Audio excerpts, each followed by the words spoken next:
that is contradictory with the Aristotle's thesis, and for that we have explosion.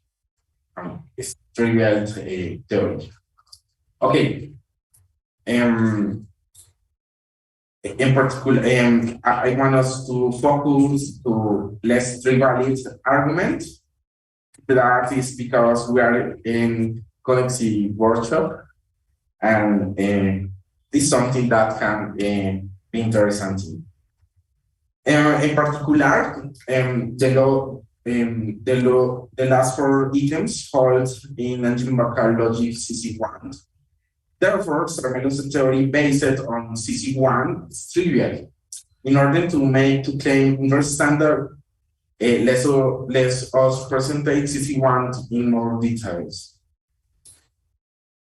Within this proof does not doom the prospect of CONNEXIVE set theories, though. This proof does not go through other CONNEXIVE logic, in particular, Watson style, for example, where explosion is not valid.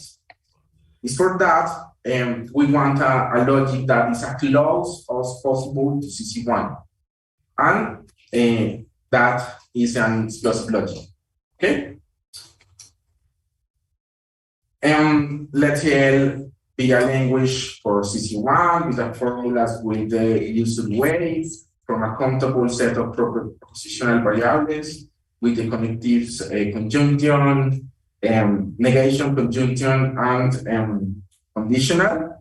And we will use the first capital letter of the Latin alphabet, A, B, C, as arbitrary formulas of L. And an interpretation sigma for L is a relation between propositional variables and truth values. It's a relation.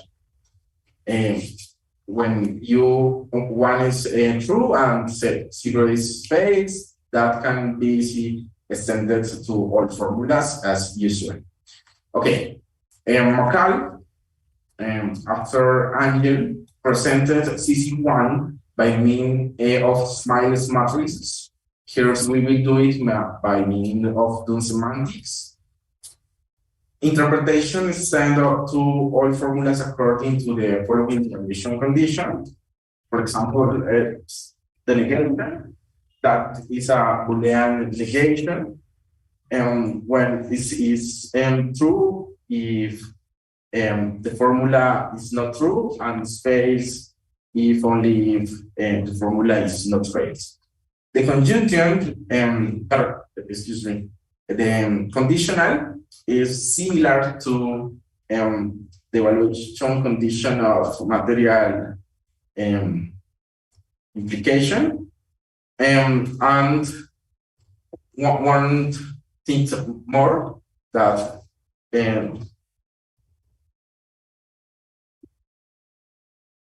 this part of here, and the condition of falsity is the conditional space if only if the antecedent is false, if only the consequence no is false. The conjunction, the condition of truth is the usual. It's true that both is true, and change something in this condition, falsity. The conjunction is false if only if A is false, if only if 0 B is not false. The tabular way is the usual. You know about that of CC1. The logical consequences is preservation of truth. Is logical a formula A is logical consequence of gamma if only if the premise is true. If the premise is true, the conclusion is true. Is the usual.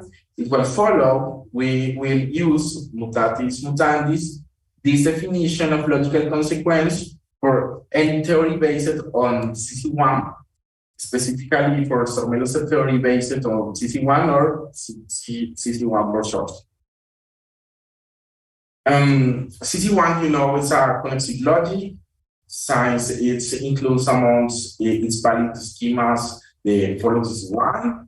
For example, Aristoteles thesis, the variant of Aristoteles thesis, Boëthius thesis, and the variant of Boëthius thesis, and also invalidates the following argument of schema of symmetry of implication. You know that it's know that it's the axiom of system one is always true, and some interesting thing about this logic that is the axioms of implicative axioms never its fails. Then the fact, for example, Aristoteles thesis and its variant is never fails in CC1 is the first fact. The fact two is Boëthius thesis and its variant is never fails in CC1. And you know that CC1 allows control models to symmetry of implication. For example, when A is not true and not fails, and B is just only true. For example, one control.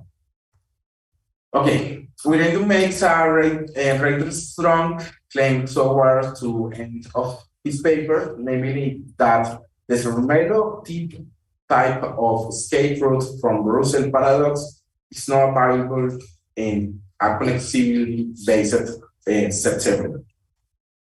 And it's time to consider other connexive logic. We're going to prove, for example, those not affect set theories based on connexive logics, such as Bansu, because you know that it's a logic with contradiction. We do once logic explosive, and for that it is smooth. We do might complain that those set theories will be inconsistent. And inconsistency is what one was trying to avoid. Contradiction might be avoided because the relationship between inconsistency and triviality, or because contradiction, even if not explosive, are still on this reality. But we think many things can still be saved from CC1. Okay, we're going to say the notation has been adjusted.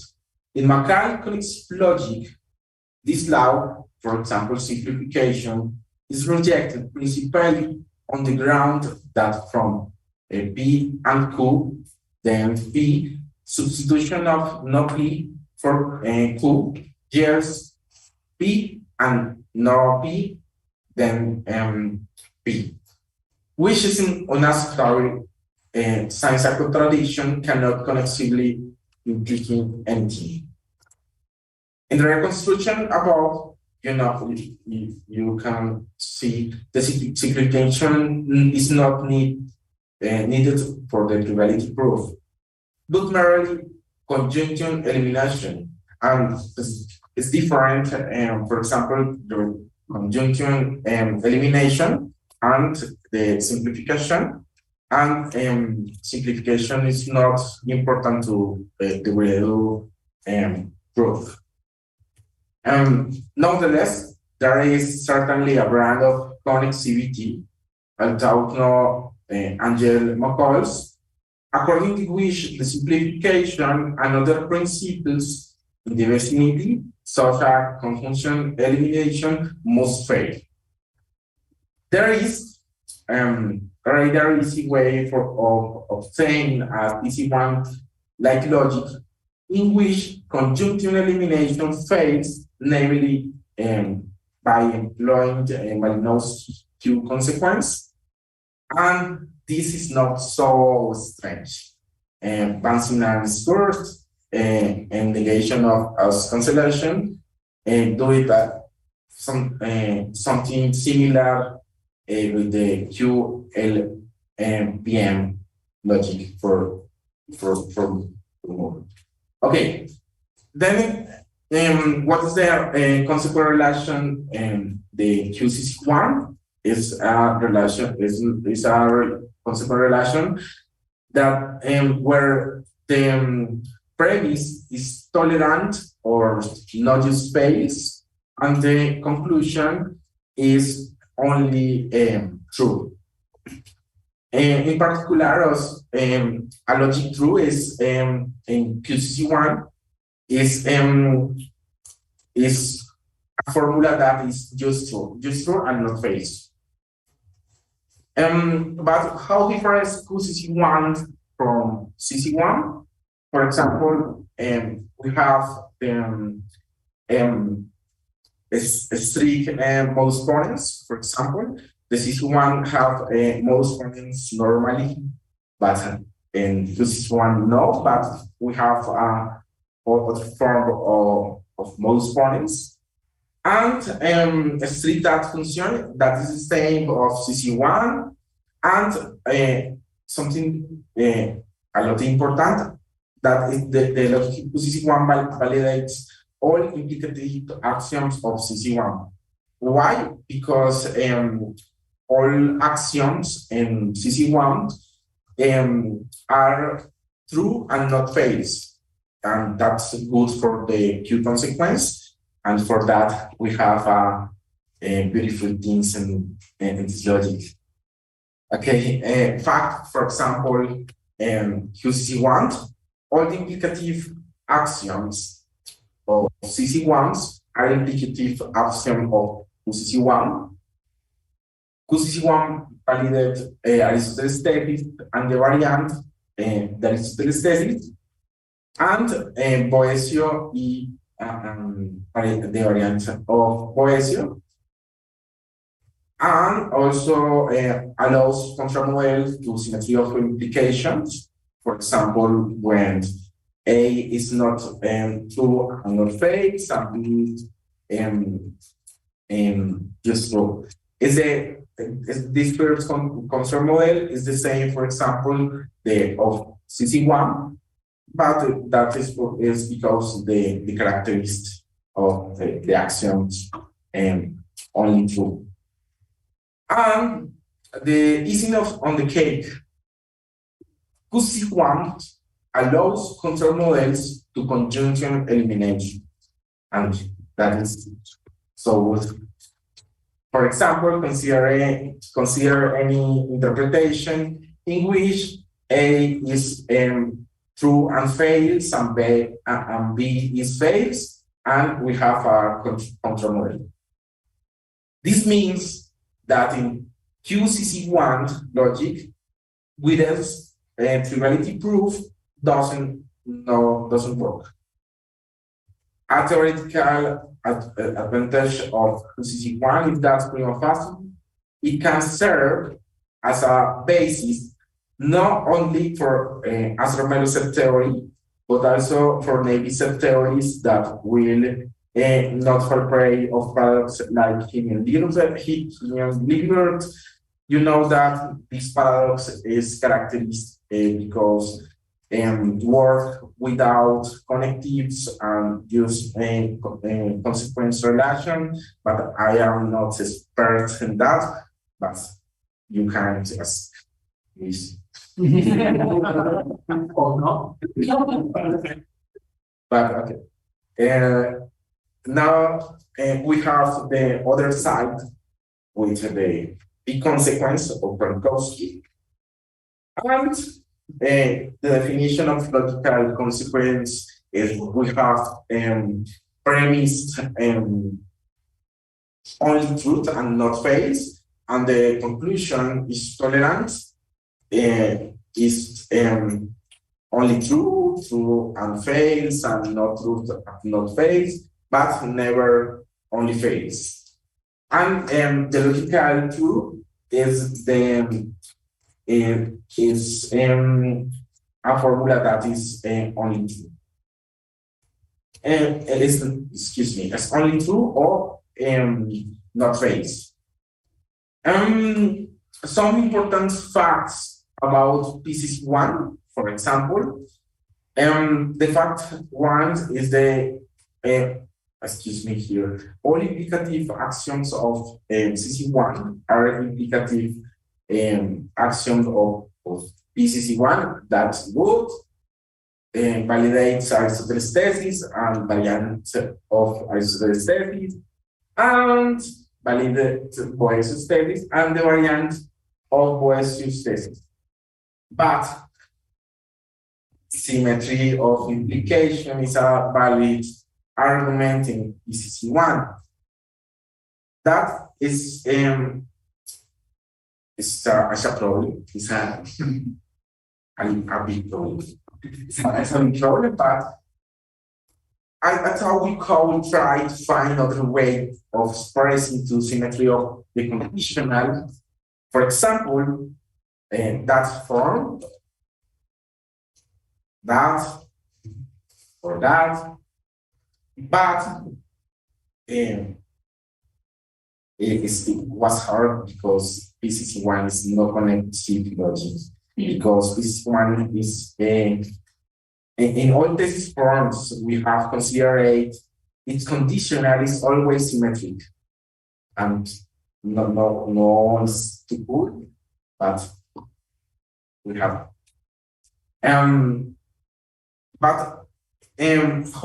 However, let us assume for a moment that it is, okay?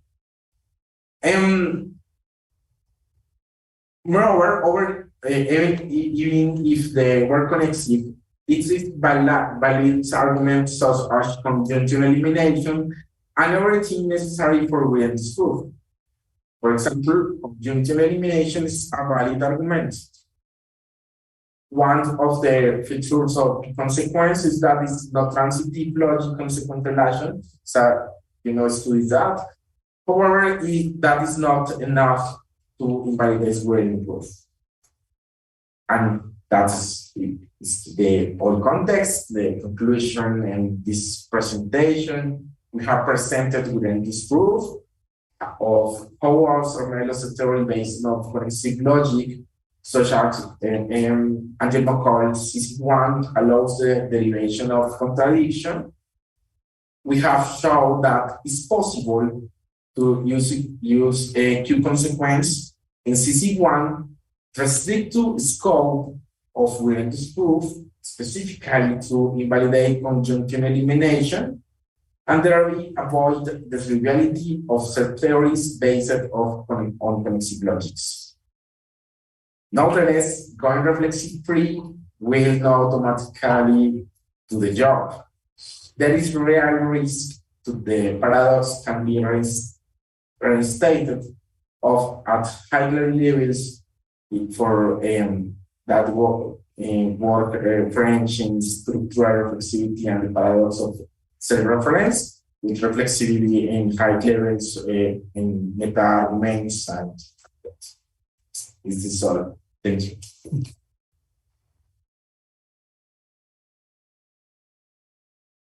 So thanks, Christian, for the talk. We have quite a lot of time for discussion now because it's quite early. So who wants to start? So Alejandro. Thanks. Well, I have 3 questions. First one is about QCC1.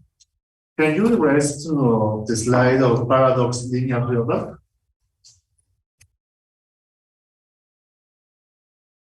That? No, the other one. No. I can see the number of your slides, so I don't know where you mentioned the paradox of linear period.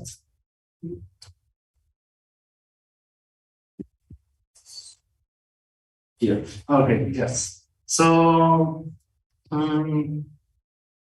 what is Cervello's set theory? You mentioned, but also for nice set theories that will not for Freire versus like Kenyon and Liberty.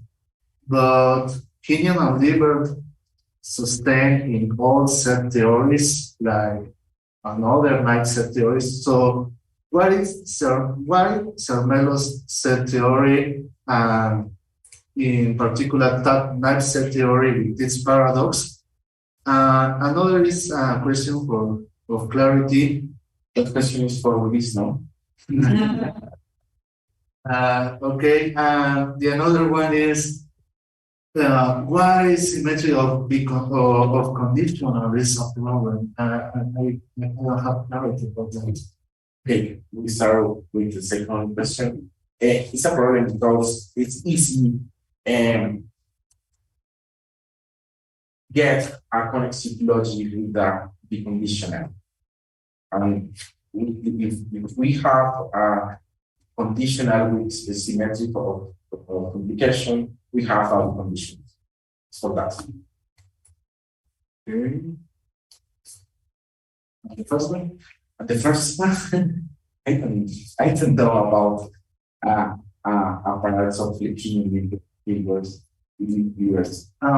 My question could be more general. And a general nice set theory can be subscribed under a connexive logic. I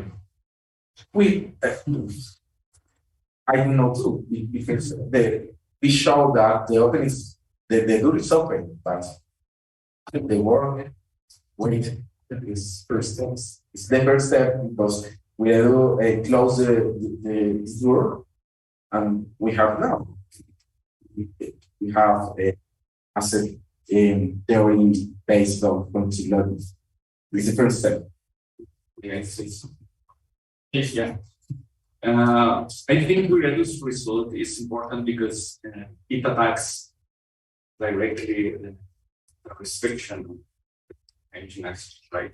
Cervello was trying to say, okay, let's not work with full comprehension, but instead with separation, weak version of comprehension, and you will be fine. But the reduced result is, no, you will not be fine if you are certain from connexivist, because you will have this problem. I think that's why the focus on Cervello's set theory. It's the first part. What happens with naive set theories? I don't know.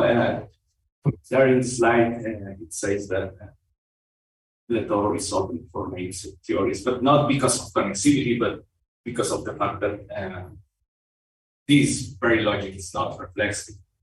So it has to do with the lack of reflexivity rather than connexivity. So there are many things happening there. That's all. I don't know if that's. Thank you. No, thank you. It is not, but thank you.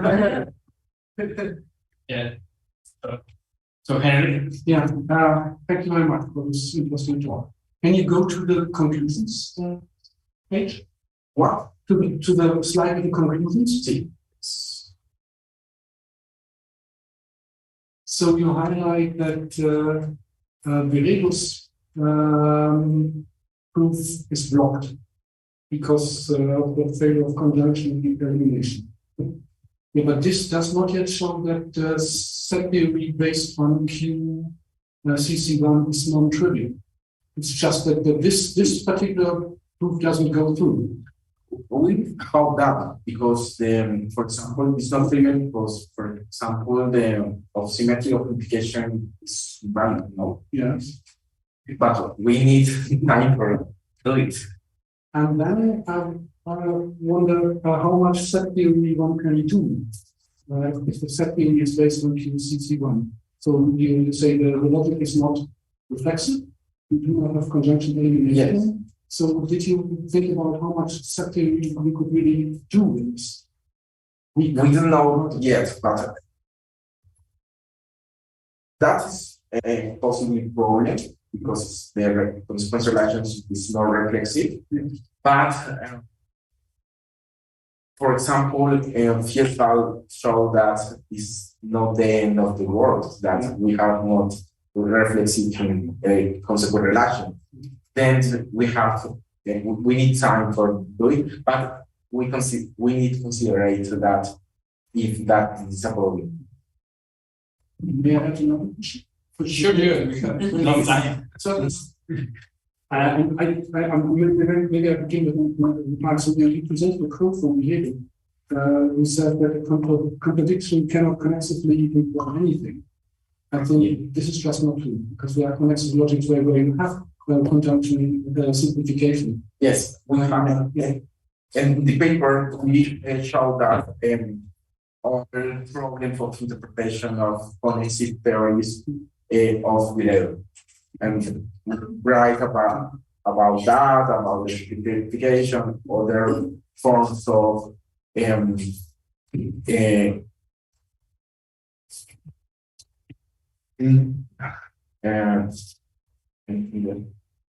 understand the contradiction, but in the paper, not here. But yes. And then I wonder why you want non-explosive. Why you want an explosive? Yes. So many people have a problem with contradiction and contradiction. You decided to go for explosive. We can do it a logic closer to CC1. For that, we formulated the help to consequence, and that is explosive. Yes, but I believe that we face with arguments, because if I use the non-explosive logic, for example, use logic, but without might not satisfy. Yes, you can come up with all kinds of complaints. It's for that. Andrew, please. Oh, yes, thank you. I was actually going to ask a question to Heinrich, but I'll maybe try to expand it a bit. I'm also curious about what these set theories look like. In particular, how they compare to classical Zermelo framework.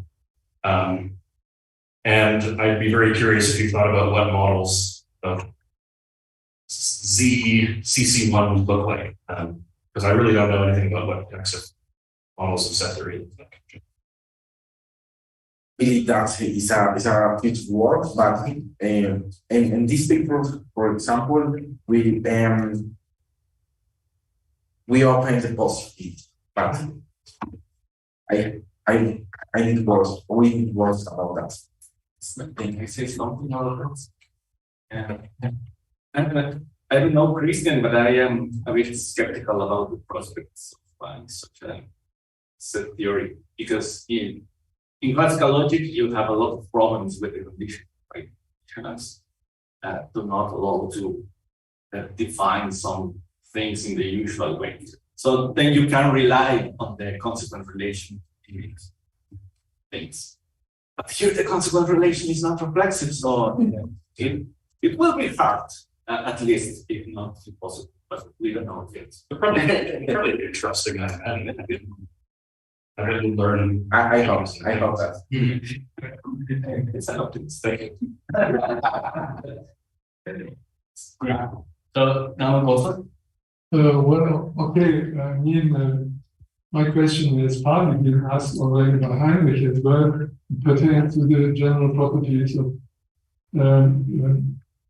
contradictory antecedents or contradictory premises, which either give rise, which to what we call law of explosion, which is a law for the relation of deduction with feasibility, while the other principle which I have in mind is we heard this morning already, ex intuitively or ex contradictory or quadrive, considered as an implication of the type A and non-A implies B or any B.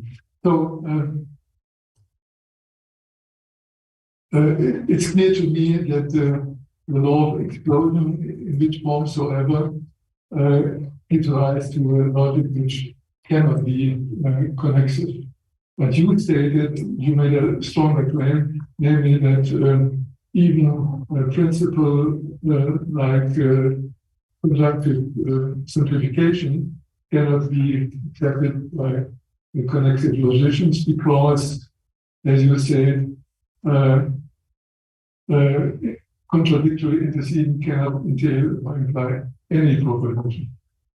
It cannot must not be implied proposition, otherwise needed contradiction. But why not, for instance, could connected implication be reflexive, as it is, for instance, in the logic system of management system? Implication is reflected, so something is entailed also by contradiction. Not everything. He argues against the paradoxes of strict implication, but he admits that at least something follows from an impossible antecedent. I don't know. No. Yeah, maybe we can say that what it was showed in slides was quoted by Viredo. It was not our saying. And Jaime asked about that. And yes, in the paper we analyzed that quotation because we're saying a lot of strange things about connectivity, right? And not only about connectivity in general, but about the very logic CC1. He says he makes false claims about that logic. We show step by step where he goes wrong. But is it as you say? He is that kind of person that thinks that at the core of connectivity is the idea that contradictions they nothing. So, but that's contentious. That's what you say. So, yeah. Okay, So I think we really had strange things to say about connectivity and CC1. At any rate, I wanted to point out that it is important to become clear of the logical status or character of contradiction, whether it implies everything or nothing or something. And this is one issue which has also been discussed intensively already in the EU time. So it's important to consider it. More question? Alejandro. Okay, thanks. Do you consider Q61, that is almost 61, to avoid Viredo's proof? But do you consider any other connected logics that not validates conjunction elimination, explosion? What about that logics? Consider, for example, the results of Viredo not affect other connected logics because, for example, the transient logic is not explosive and not affect. But we need a logic explosive, and for that we consider it CC1. But other logics without conjunction elimination, we don't know consider it. A remark? Yeah, sure. Yeah. Why do you need explosive logic? For phase to the argument to Viredo, we believe that Viredo will need or wants explosive logic because that's and the papers show the characteristics the need for the proof, and explosive is argument valid, but it's not necessary for do it as a theory conceived.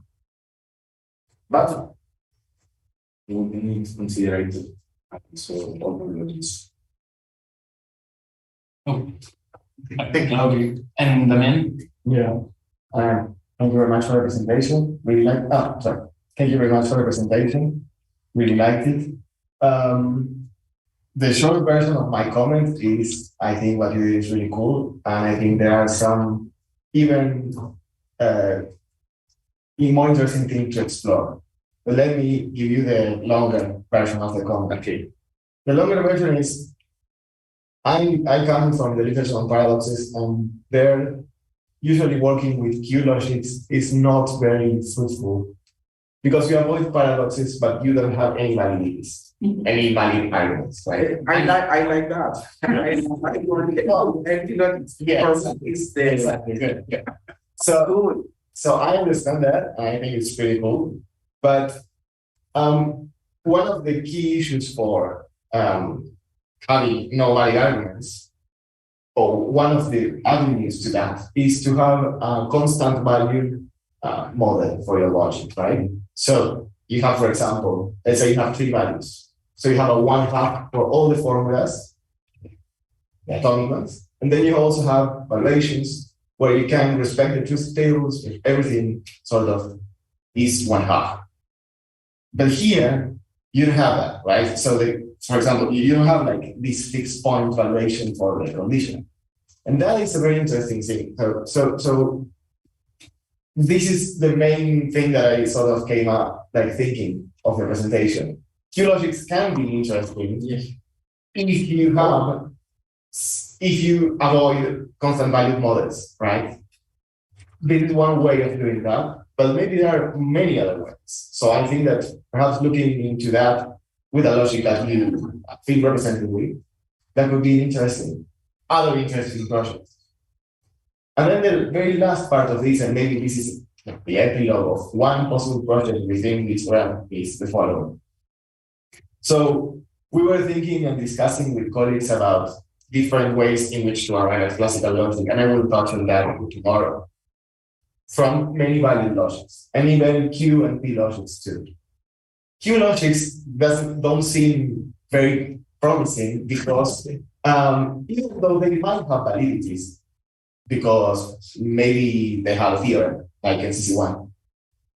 For example, reflexivity is not valid as an inference. A does not entail A, because you have, yes, P does not imply P, because if it's a non-classical value, appropriate one. But what about, for example, Q systems, which coincide with classical logic with regard to all the inferences that involve complex formulas? So that could be an interesting thing to look at, right? So it's very classical.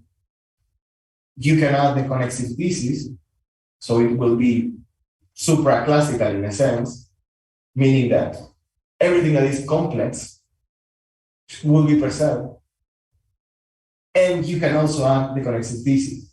So I think that Q logics, so again, short version, I think this is really cool and it has a lot of promising avenues.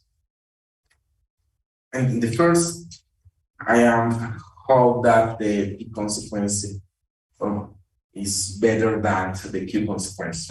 Yeah. The Luis named the ugly cousin of the Q consequence, and I say that no, the real cousin is the P consequence. No, the ugly cousin is Q consequence. Because you are a supporter of P consequence. I am supporting. Yes. P consequence is relative. I thought that, but the problem with the P consequence that we have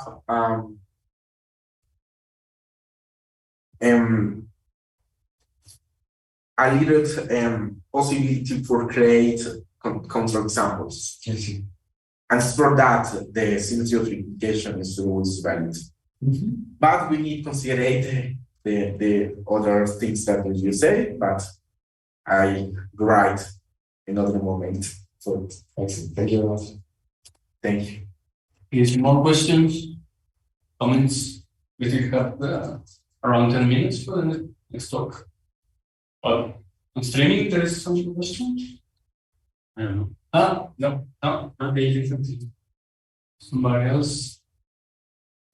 there is no one. I have just a curiosity, but it's probably something that I already asked you before. And this relational semantics, it's the reason you take this and you don't like this multivariate analysis, right? I mean, at first I understand because it's sort of a philosophical alternative that you want to work your tweets through and false, and that's all right.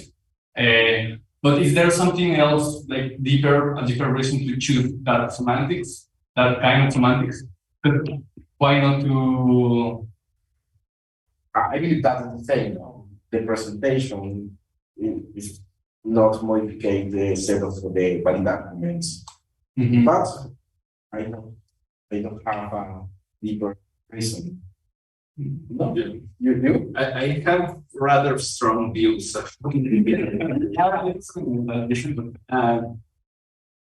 Yeah, and you know, maybe this is not the place to say.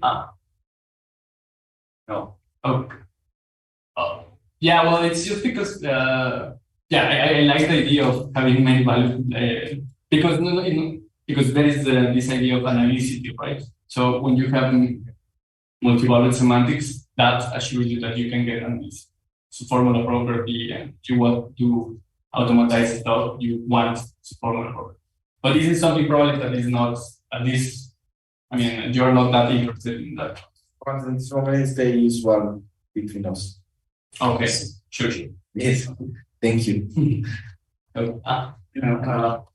Just a small question. So I'm thinking about the subset relation, which is normally encoded as an implication, right? So if X belongs to A, then X belongs to D. That means that A is a subset of B. History. So I don't know if you have thought about it or explored it. Are there any properties of the subset relation that change when we use a connexive implication? So question, but Yeah. I believe that is different conception of membership set, but I consider it that's a good question, but I believe that. Yeah, but I think that there should be the emphasis right there. So, Yeah. like just after the presentation. Yeah, exactly. Thank you. Any more questions, comments? No, let's thank again the question.